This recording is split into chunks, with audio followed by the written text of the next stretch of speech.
These are wonderful talks. I would like to thank Enzo Sarnicola for inviting me to this wonderful symposium, and thank you for the organizers. I think we've seen beautiful videos of DMEK. I'm going to ask you a question about what do we do about rebubblings, because you'll see that you will do more rebubbles with DMEK than you do with DISSEG. So some of the unique aspects of DMEK is that nearly 50% of the DMEK cases will show at least some edge lift or other separation area where somewhere on the OCT at 1 week post-op. So there'll be even a tiny edge that you won't see clinically, but you will see by OCT. If there's less than 1/3 of the area of the DMEK graft separated at 1 week, and this is data that Dr. Mellis showed us in a beautiful paper in 2012, then the vast majority of your grafts will fully attach without a rebubble. So you don't have to rebubble every detachment. And rebubbling of a DMEK graft is far easier than a DISSEG graft because the graft is already in position. You don't have to reposition or get out interface fluid or anything. So those are the unique aspects of rebubbling in DMEK. Let me show you this case example, and we're going to be voting. This is a 70-year-old man with Fuchs, I think it's a California Fuchs, and had an uncomplicated DMEK of the right eye. 6 days post-op, the vision without glasses was 20/30, but there was a small edge separation at the 10 o'clock position with some peripheral edema, but the rest of the graft was fully attached and the cornea was beautifully clear. So, should we rebubble this eye?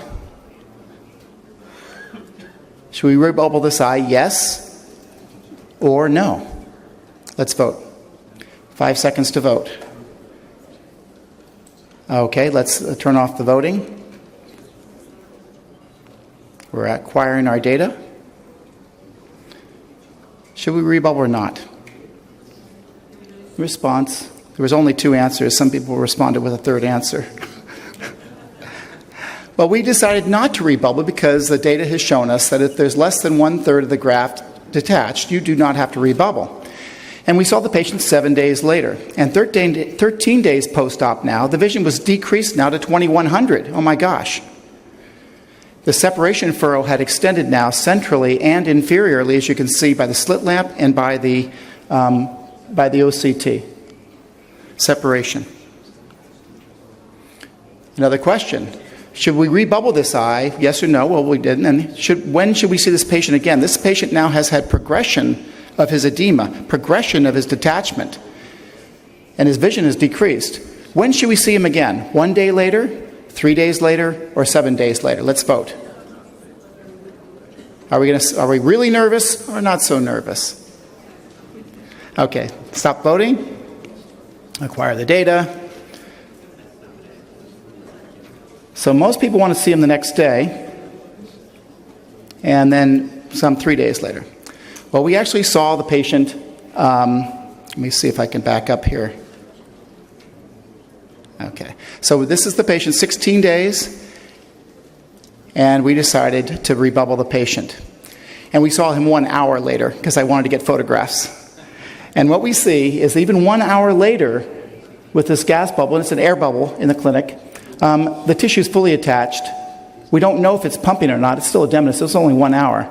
But then we saw the patient 3 days after the rebubble, and the vision was 20/30, fully attached. There's no evidence on OCT of any detachment. So when do we rebubble? Well, our criteria at Devers Eye Institute is if we have any one of these reasons. If there's more than 33% of the graft separated at 1 week post-op, then we will rebubble. If the graft separation is progressive over 2 consecutive visits, as this was, then we will rebubble. And if the central graft separation is present over the visual axis, we may watch it, but if it's still present the next visit, then we will rebubble. And then finally, I must tell you that I have patients from California, and even with a little separation, they don't want to wait. And they say, I want to have it done now, and I will rebubble because I take care of my California patients.